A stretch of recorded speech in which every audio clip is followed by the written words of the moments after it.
Welcome to the Money on Steroid podcast. Today I have the honor to welcome my partner in crime, Merouane. How are you? Good, my friend. Good. Great. So today is an episode where we will be talking about you, about what you did in your life, about you inspiring a lot of people to come in real estate and your journey. So let's get started. So first of all, who Merouane is. Okay, my wife will love this. I'm a husband. As you said before, Exactly. a happy husband. So I got this one right. And then, I'm a father of 4 kids, 4 wonderful kids. Was born in Algeria like you 40 years ago, not like you. Still younger than me. And then moved here in 2016 in Canada.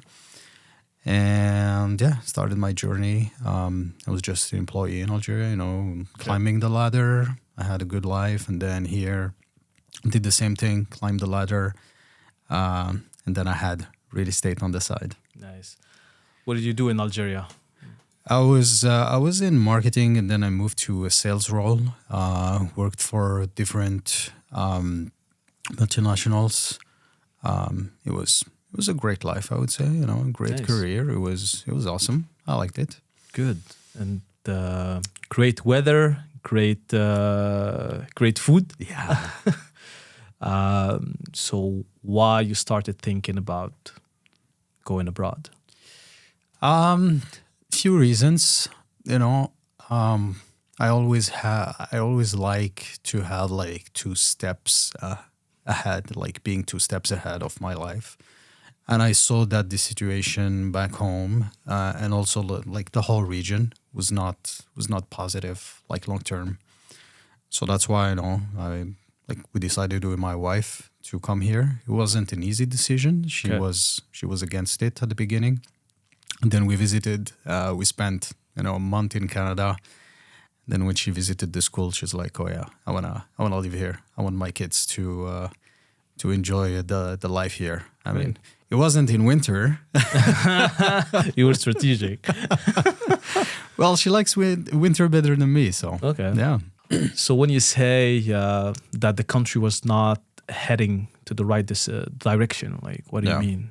Well, economy. The economy is mainly based on oil, so that will disappear one day, and hard times were coming. So we were, how it works. We depend a lot on oil prices. When it goes up, everyone is happy. When it goes down, it's the crisis. And also politically, like if you want to start a business, it's very hard. So I just decided to leave for those reasons. And were you involved in real estates there? Did you have any experience with real estate in Algeria? No. So I bought my house, which is very rare for someone in his 20s. I owned my apartment there. Very proud of that. I was I think 28 when I had my apartment. So So you bought it cash? Oh yeah. Yeah. We don't go to the bank there. Nice. Yeah. I know that, so that's why I'm asking the question. Okay, so a father of 4, you live in there, you decide to come here. So you came to Montreal first. I just spent 2 weeks here. Okay. Yeah. But did you have the goal to go to Winnipeg? From the beginning. Yeah, Okay. that was the plan. That was the plan. Okay, Because the plan was to go to Winnipeg. Like that's not a very common plan. So why Winnipeg? why Winnipeg? First, to be honest, it was the fastest way. Okay, Like from an when immigration perspective. Yeah, from an Okay. immigration perspective, we looked into coming to Quebec, like any francophone. But it was like 5 years up to 7 years, something like that. Yeah. And we're like, no, I was in my like early 30s, and I couldn't see myself, moving at 37 or 38. That would have been too much. So I started looking into other options. Never heard about Winnipeg or Manitoba before. You only hear about Vancouver, Toronto, Montreal, Yeah. Calgary. But Winnipeg, it was just an unknown place for me. So I found that just, luckily, went to a forum, found the process. It was super easy. You just send an email, and then they respond, and then you send your resume and a few documents, and that's it. But the only obligation was to come for what they call an exploratory visit. So we had to come here, to Winnipeg, spend, I think we spent 10 days there. Just to visit, connect with the immigration, explore the city. It was wonderful. Okay. So now you're in Winnipeg. What did you notice in the real estate market? What made you believe that there is money to be made there? Like, how did your brain link the dots to see the opportunity? It wasn't really about money because, I don't believe in cash flow. To me, cash flow, especially in Canada, it's tough. But I believe in long-term wealth. That was the objective. What brought me to real estate was basically some friends. One of them is Sofiane, who we will have in this podcast. His journey in real estate was awesome. Like, he was showing me the numbers. He was really inspiring me.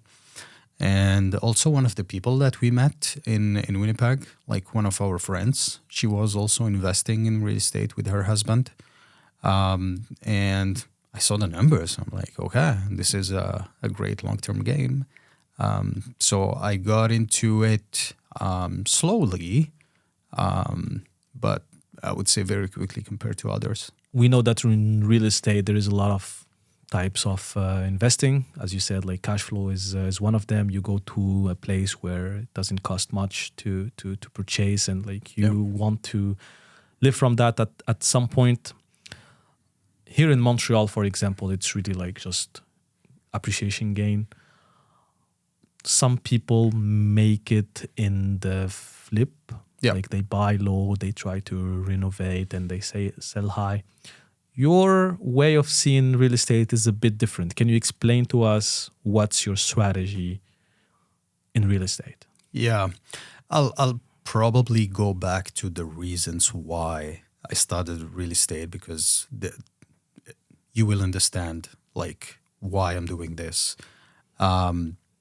So really, I started real estate out of fear, to be honest, like frankly honest. It was not because I love, doing real estate. I didn't know much about it. But, you come from, a former communist country where, you have your retirement and everything is planned for you. So when you stop working, you still have an income, like 80% of your income. But when you come here, you don't have anything else. Like, it's just, whatever you put on the side and some investments, and you get, old age security, which is, I don't know, $800 a month. Like, that's sometimes just a dinner for for a family. So it was really out of fear. I'm like, okay, I need to plan long term. I don't believe in stocks. It's not like I don't believe in stocks. I do have stocks. But to me, something tangible that I can see and touch, and something that's close to me that I can control is easier, to understand. So that's how we started this. And also, when I was younger, really we didn't have a house. So we lived, and like my mother she was a teacher, and then she was the principal of for schools. So we just moved from a school to another. My dad made a lot of money, but he wasn't wise. I'm sorry, Dad. Mm-hmm. He was not investing. So we never had a house. And then, one day, and you know the story, just like what happened is we became homeless in one night. Like the government came and said, hey, we need to build something here. So they started moving people and giving them apartments, because that's, as per the law, if you live in a place, they have to give you another place. So they gave to everyone except us. And that was like killed me, to be honest. Like, I was married, I have my daughter, and my mom. We were all living together. My mom was sick that day, and they just took our stuff and threw it out. And then you find yourself, just with your family, going from a house to another, and then grabbing dinners here and there. So that fear followed me, like still follows me up until today. Like, what if I lose everything? I know I can make it back. Yeah. But you still have, the responsibility of your kids, of, your wife and everything. So to me, it was just that. I was driven by that fear. Okay. And I wanted to go very fast, Okay. And But what's your strategy to go fast? Like, That's- what do you do differently? How were you able to scale fast? And what's your philosophy? Yeah. So we use the BRRR strategy, very common in North America, not very common probably in Europe and other places in the world, where so the BRRR stands for buy, rehab, rent, and repeat. I think I got it right. So you basically, let's say you buy a house for $100,000, you fix it for $20,000, and then you go back to the bank and they give you a loan on the new value, which is not 120. It is probably way more than that. So let's say 160. So you take a loan on 80% of that 160, you pay yourself back the 100 grand, you pay yourself back the 20 grand, and then sometimes you even make profit. That is tax-free because, any loan is tax-free. When you refinance a house, that's tax-free. Yeah. You don't pay taxes on that. And basically you have a house for $0. So we were able to scale that business very quickly, just using the strategy.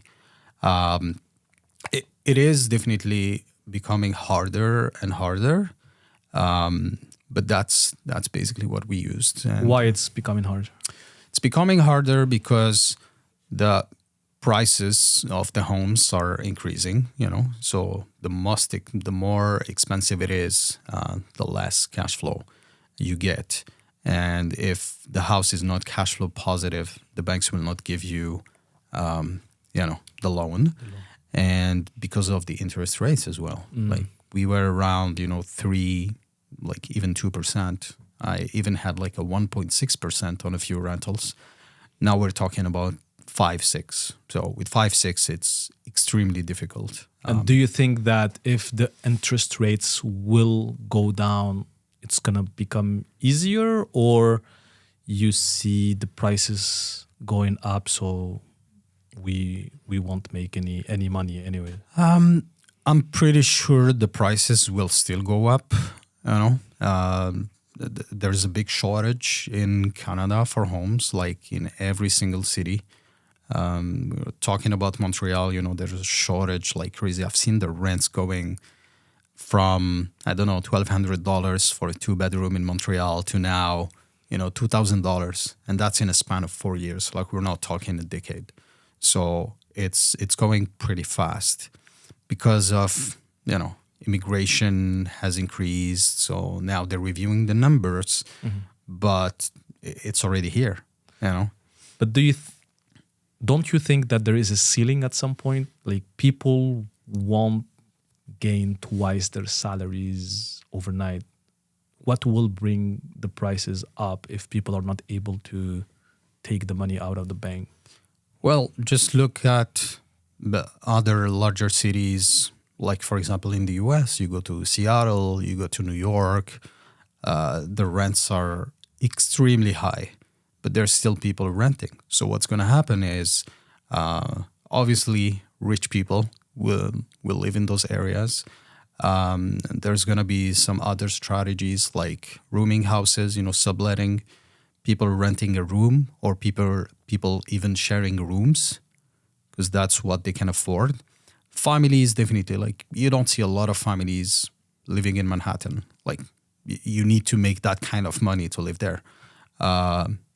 If we're talking in Canada, like, go to Toronto and raise 2 or 3 kids, daycare is $700. Rent is probably $3,000. So you need to make, I don't know, 250, 300 a year. But that's exactly my point. Like I feel that we are already at max capacity of what people can pay. Like at some point, where are they going to bring the money to pay more for mortgages and pay more for, like that?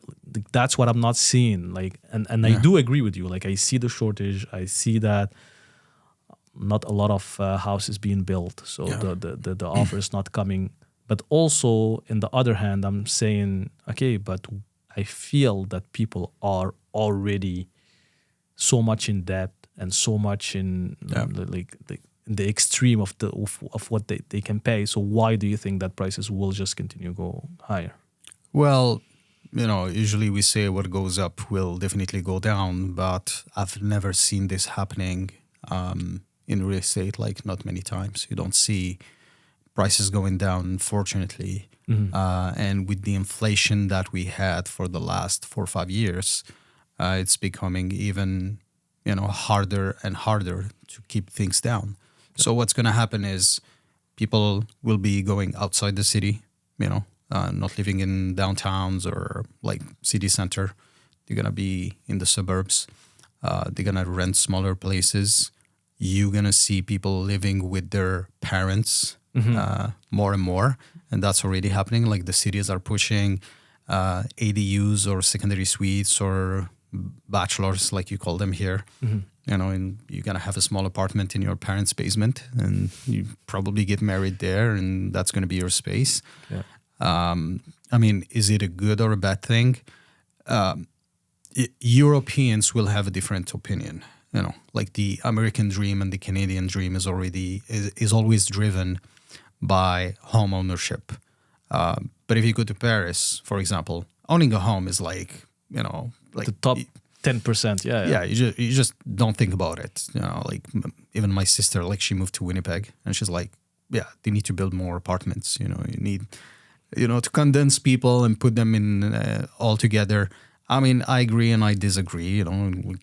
Canada is a very large country, but it's also a very expensive country. And a cold country. Yeah. Go up so much. Yeah. And like, even if you have the space, the infrastructure to support that, like we're talking water, sewer, all that stuff, that's going to be tough. Yeah. So for someone listening to us today with everything we said, people feel sometimes that it's too late. It's like in crypto. Like we'll talk about crypto. Like people see Bitcoin like 100K and they're like, oh, I missed it. So a lot of people will tell you like, yeah, but that was easy. Like that was like 8 years ago. Like everything was affordable, and after that we had the pandemic and everything went up. So a lot of people made a lot of money. Definitely, they were smart enough or just lucky. Like you can call it whatever you want. So today, 2024, 2025, what can someone do to make it again from scratch in real estate in Canada? Yeah, that's a great question. So I had the same opinion about the people who bought in 2008, 2009, at the bottom of the market, and they made so much money. Like now they're like multimillionaires. And when I started, it was harder than what those people did. I know friends who were able to get mortgages with zero money down, 40 years amortization. You don't see this anymore, right? But they really didn't take advantage of that like it should. There's always strategies out there that you can leverage, definitely. The first thing you need to do is acquire the knowledge, okay? You need to connect with the people who have the knowledge. Either, get a mentor, get a coach, get a good program, but don't learn only from one person. Learn from different people, because some strategies might work for you and they might not also for others. So it's always good to have, a wide vision of what's possible and go ahead. And yes, if you don't have money, it's going to be tough. Now, what you can do, as always, get a job, No, that's very important. Like you still need that active income coming in because in real estate, obviously, you can get a loan if you don't have an income. So that's the first step to me. Either you're young or old like me, mid-old, or even older, there's always room to invest. There's always room for someone to make money, especially on the long run. Now, if you're looking for the home runs, like you get one deal and you make like a $1 million, that's very hard to make. Like that's very hard to do. It doesn't mean you can do it. You can't do it, but it's. But what do you recommend like today? So do you just recommend to buy something, stick to it for the longer run? Like what's in there today for the people listening to us to try and make just money in real estate or investing in the longer run? Like what are the opportunities? Because it's easy to talk about like what was possible 20 years ago, but what's possible today? What I tell everyone I coach is the easiest way to get into real estate is buying your own house or buying your own duplex. And I insist on duplex or even triplex because first you can leverage the first-time home buyer, not the first time, it's primary home buyer program where you can put 5% down payment up to 2 units and 10% down payment up to 4 units. So if you can do that, like we're talking, and I'm not talking about Montreal because I know it's a little bit harder. But if you're in a big city like this, maybe think about going, outside the big city, like move. If you can do business here, move where you can make business, where you can afford to do business. That's the first thing. So leverage that. If you have 2 units, you're already exposed in real estate, to real estate. So you live in one unit, you rent the other one. Usually it pays for a portion of your mortgage, if not in full, right? So you're living for cheap. Repeat that process every year. You can do that, almost unlimited. There's like, the rules are not clear about that in Canada, but you can repeat that process. So let's say you put 5%, you live there for a year, you buy another house with 5%. And we're talking, if a duplex costs, $400,000, that's like $20,000. If you're single, you're making a good money, $20,000 on the side. It should be easy. Yeah. Let's say that we did what you said. Like we bought our first house, we were happy. Like we still at max capacity of taking a loan. Like when the bank will look at your situation, they will make some calculations. And they will assume that you need to pay like 30% of your income on housing, etc. How do you scale? How do you go from 1 to 3 to 4 to 5? What did you do exactly to be able to scale? Like, and if you are comfortable, like how many units you have today, and like just number games. There's 2 questions you can ask in this world: a woman their age, and a man or an investor how many doors he owns. No, I mean I don't know. I never count because it's always dynamic. So I sell and buy all the time. Probably have 20 properties in total. They're all duplexes most of the time. So the way I scaled, first, obviously, I was using my credit. Lucky enough, my wife has also an income. So, when you combine both, you put both your names on title. So that gives you enough. The banks will limit you to 10 properties most of the time. Some banks, some others will be like 5. So the rules are different. First, you need to understand the rules for every bank. And you need to have a relationship with every bank and credit union. So first, you have the big banks in Canada, for example. There's like 5 big banks. They're strict, right? And then when you hit the ceiling with those banks, go to the credit unions. But how do you get to the ceiling at the first place? Like, let's just take it like step by step. So you have one house. It's already so difficult to get a second one. So how can you show to the bank that you're able to take a second mortgage? Well, that goes back to the rules. So some banks will consider 100% of the rental income. Some banks will consider only 80%. Some will only take 50% but remove all the other costs like insurance, property taxes, maintenance. Okay. So every situation or every scenario will be different. So if you can show that you can definitely manage that and be able to service debt or service the debt of that second house, you're good to go. And then if you hit that ceiling, the banks will tell you. I usually go through like mortgage brokers. When I started, I went through mortgage brokers because they're exposed to more lenders. So we try to get maximized with the big banks first. And then when you go to credit unions, which are like regional banks, they're smaller, more flexible. They're usually local. So when they're local, they know the market better than the big banks.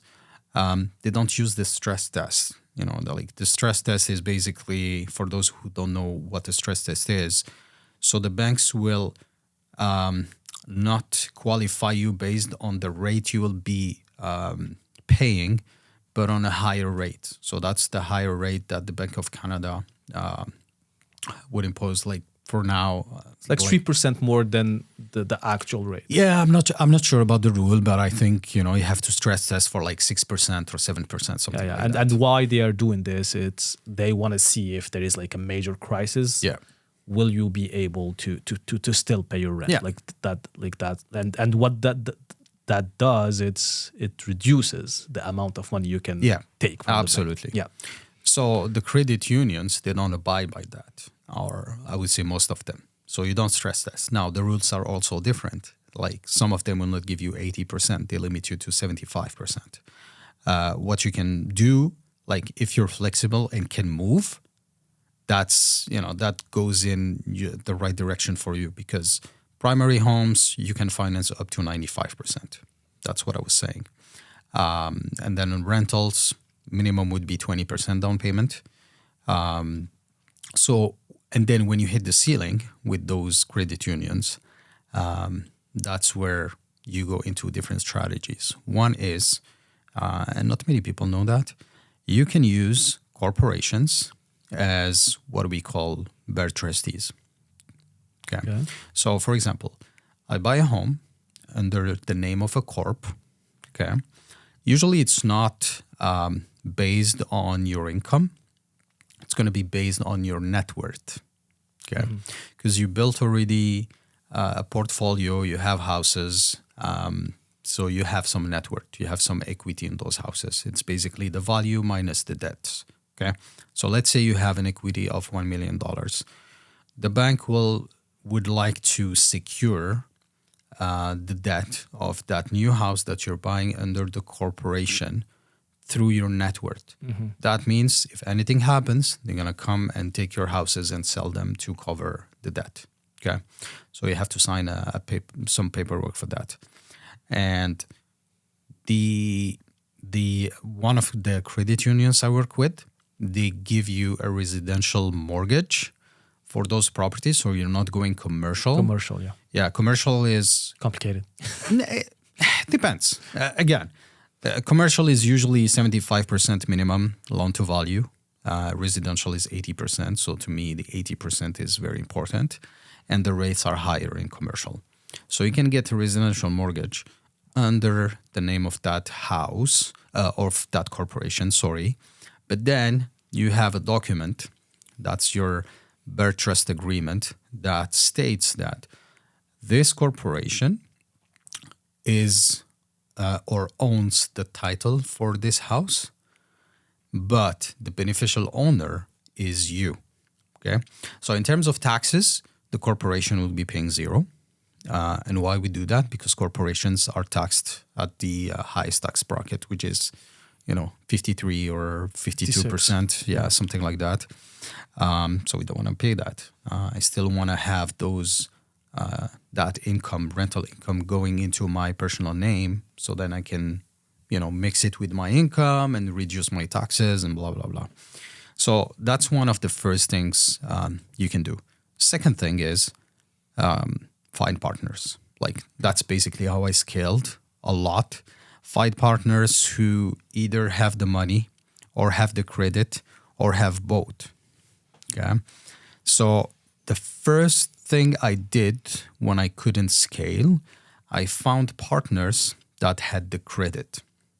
So I had a friend, him and his wife, they wanted to buy a rental. They didn't have the money and I couldn't get another mortgage. So we bought the house under their name. We financed it. It was a perfect BRRR, as we say, like we pulled all our money out. We financed it, bought it for $70,000. You don't see those prices anymore. 70K. Yeah, $70,000. We put probably $50,000 in it, and we refinanced at 180. So it was just a zero money down. And from that, we got a mortgage under their name. So on title, it's just him and his wife. But with that BRRRR trust agreement, it specified that, yes, they are on title, but they only own 50% of the house. And me and my wife, we own the other 50%. Okay. So that's one strategy.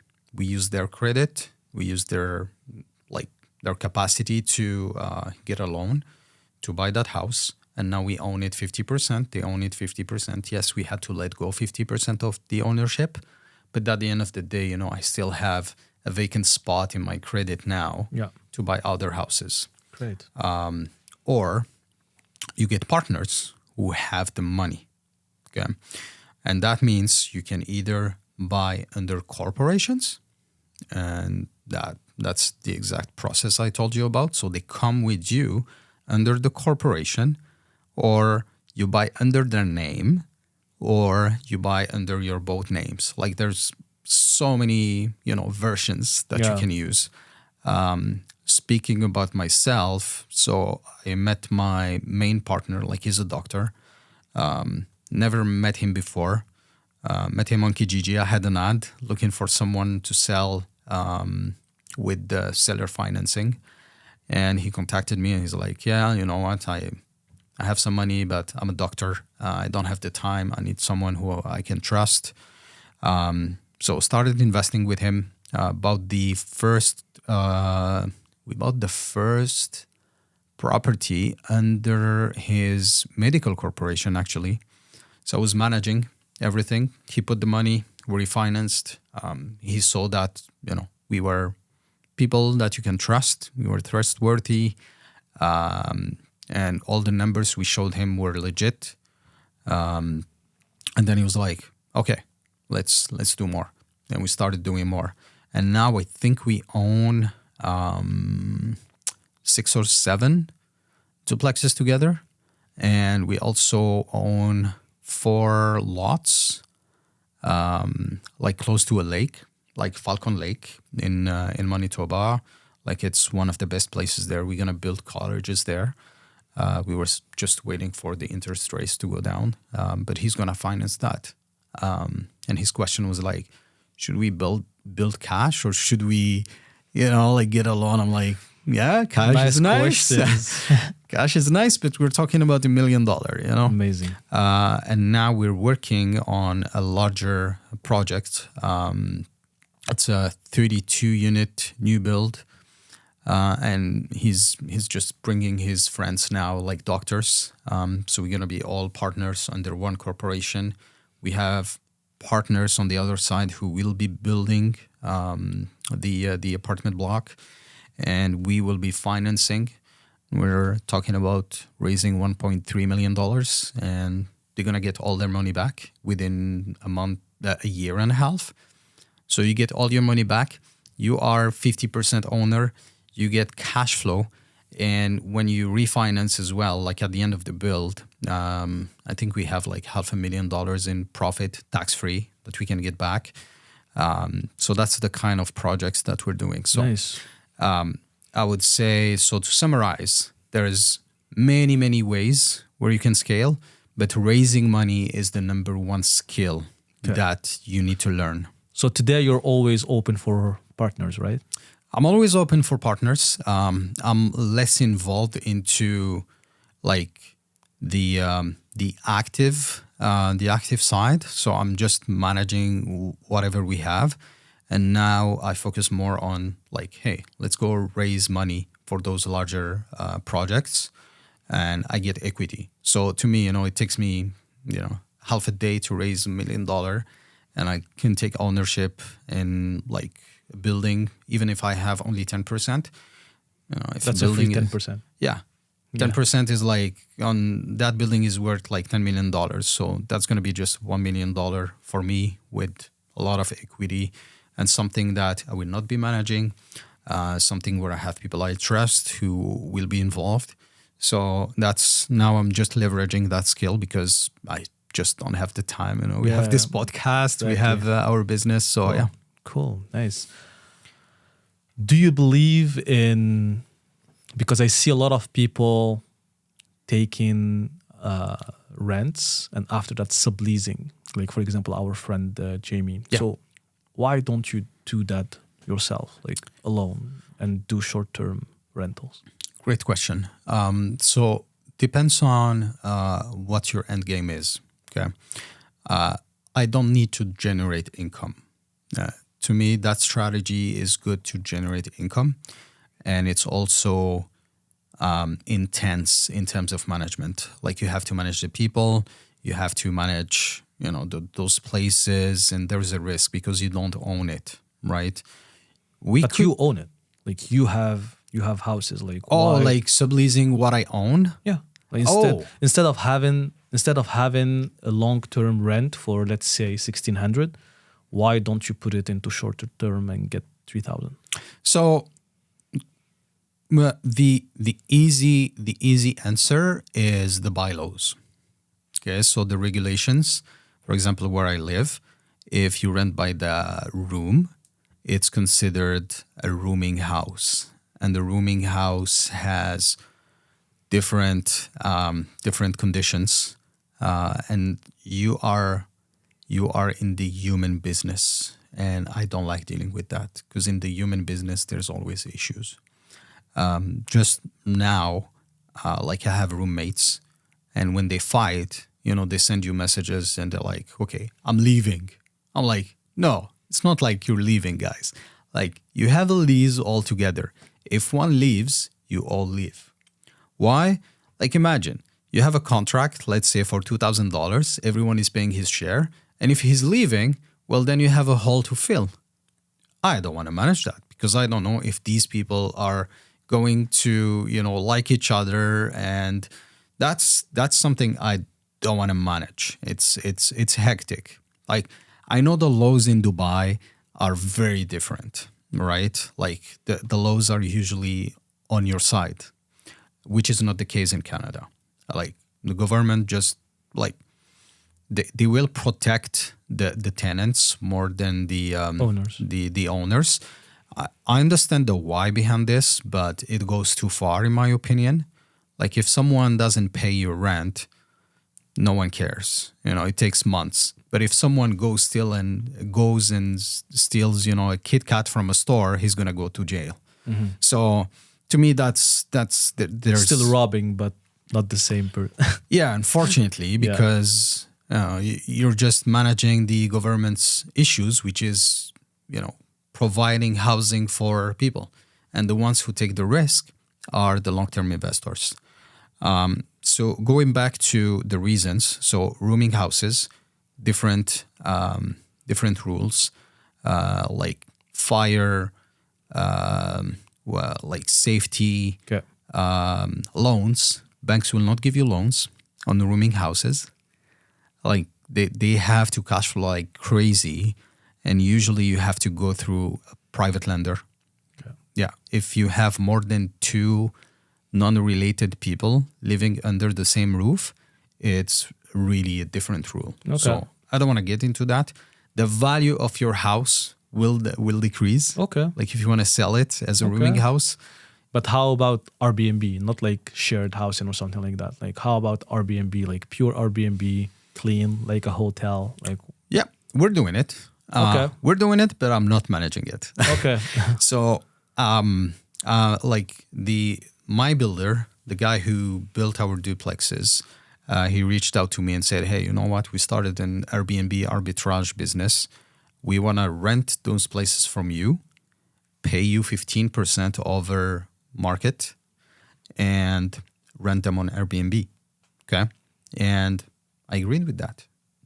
I see only benefits.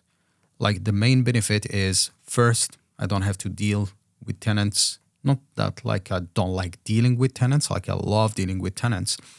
But, moving out, moving in, issues and everything, that takes a lot of time. Unfortunately, I don't have the time for that now. And I don't like giving my rentals to like property management companies. I tried. I was not happy with that. And you're paying for a service that is costing you more money. Yeah.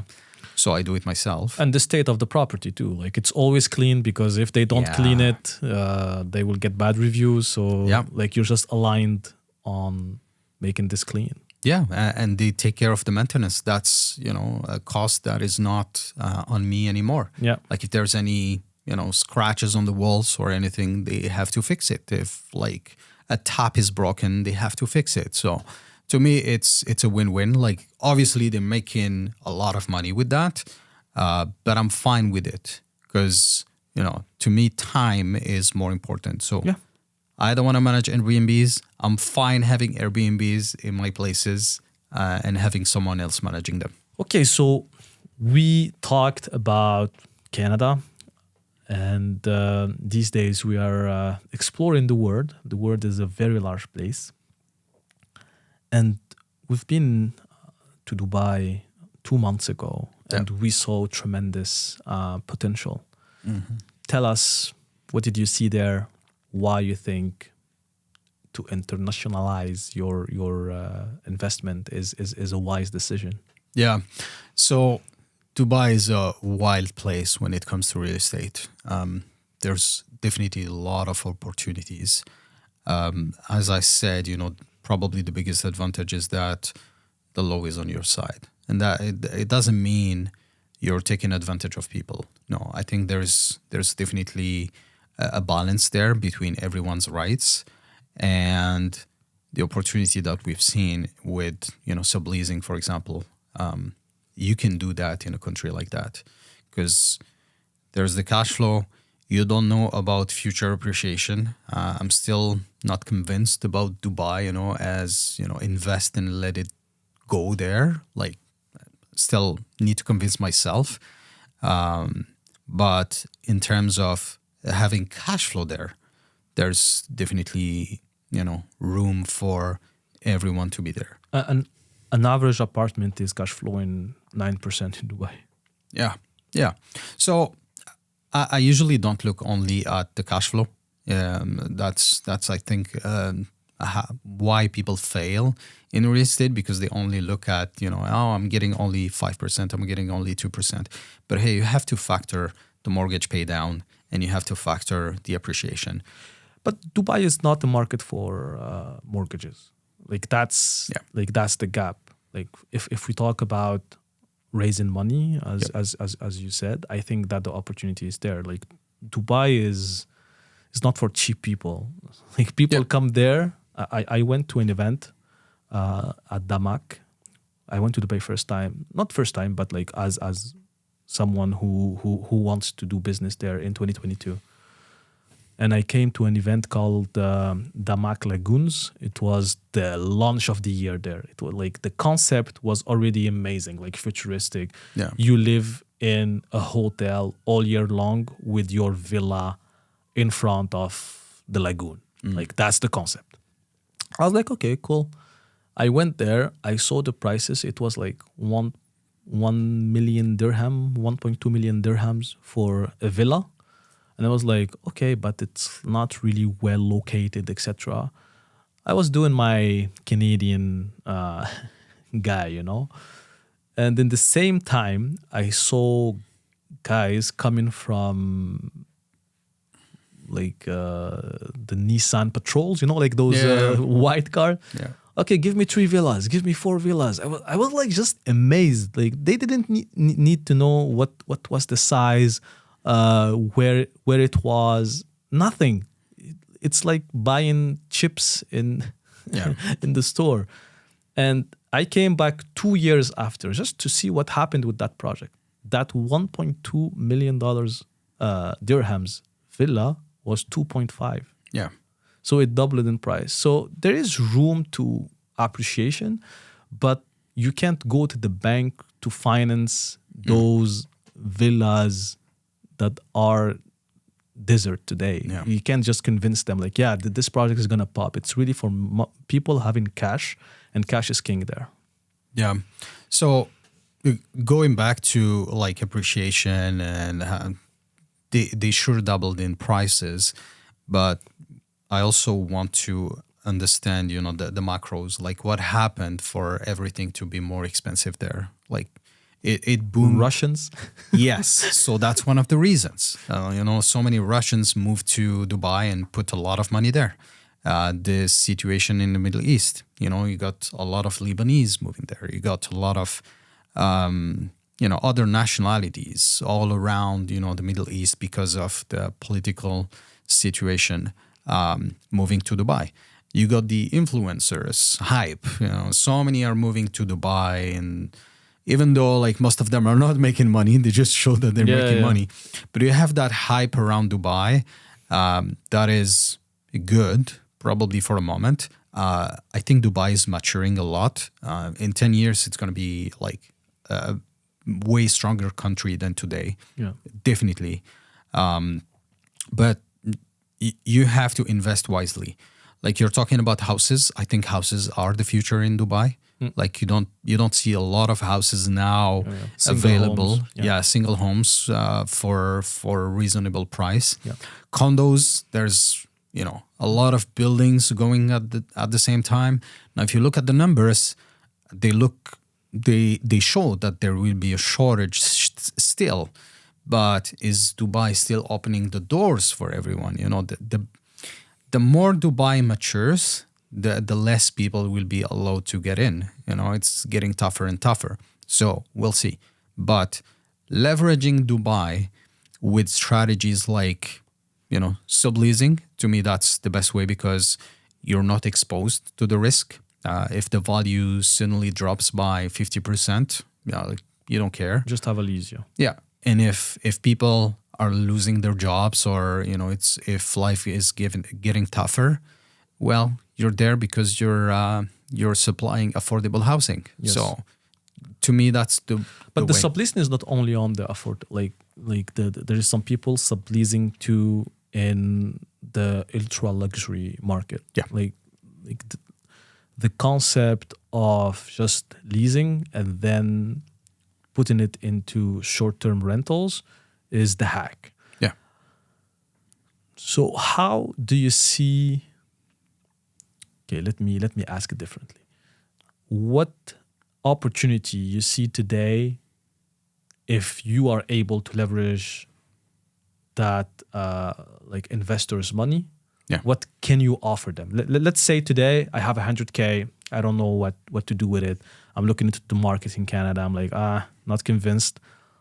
What are you seeing there for investors for passive income? So with $100,000, let's say you rent a place for $100,000 a year. You furnish it very basic. You put 2 people there who are going to manage it as a hostel or, short-term rental. You rent by the unit and you will be making probably $10,000 a month in cash flow just from those $100,000.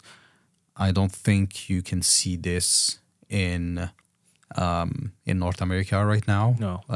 As I told you, cash flow is slowly dying and cash flow gets eaten up if anything happens with the repairs and everything. So if you look at Dubai, if you're subleasing, you're basically making your money work. Yes, there is still a risk. So if another pandemic hits, well, you're going to be in trouble, right? If your lease just started and then you have to honor your lease, then that's a clear loss.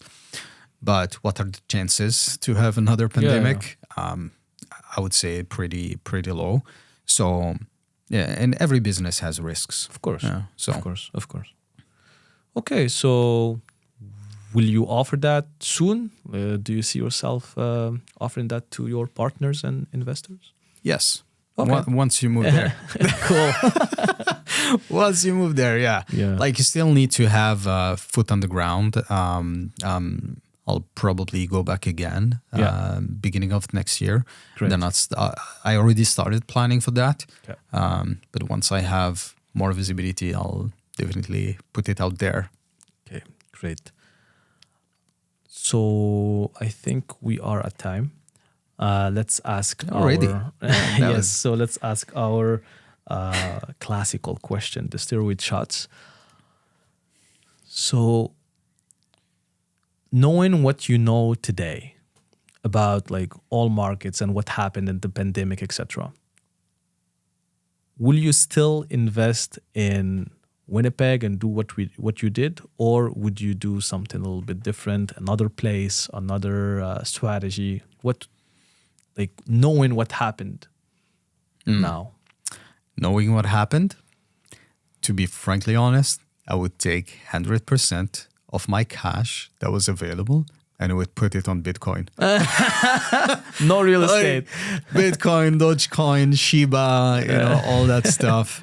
I'm super honest here. Like when Bitcoin dropped to $16,000, I wanted to like put probably six figures on Bitcoin because I knew it's gonna pop again. Yeah. Today we're sitting at $100,000. $100K, yeah.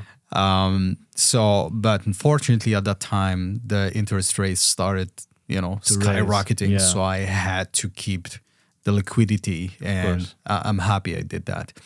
But if I had to do it again, I would invest in single family homes. I think that's the main regret I probably have today, is that I haven't invested too much on single family homes, for the unique reason that they are extremely liquid.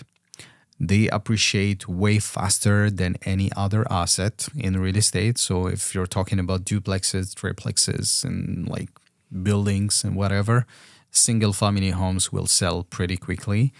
Cash flow definitely is lower. But at the end of the day, if someone rents a home from you, he's gonna stay there for like 3-4 years minimum. That's what I've seen. Versus, small multifamily, even a duplex.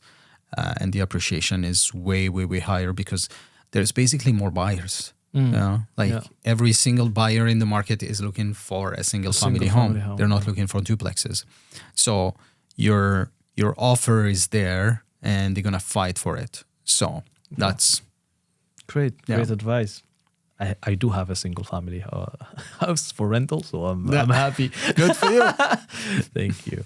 So we are basically at the end of this episode. I hope that you found something for you, like even a small advice that you will apply in real life. Merouane has a good presence online, so you can follow him. We will put his informations down in the section of the description, so you can follow him. He can even offer coaching. He's always looking for investors, so I hope that you will go to the magnificent world of real estate. Thank you very much. Thank you, my friend.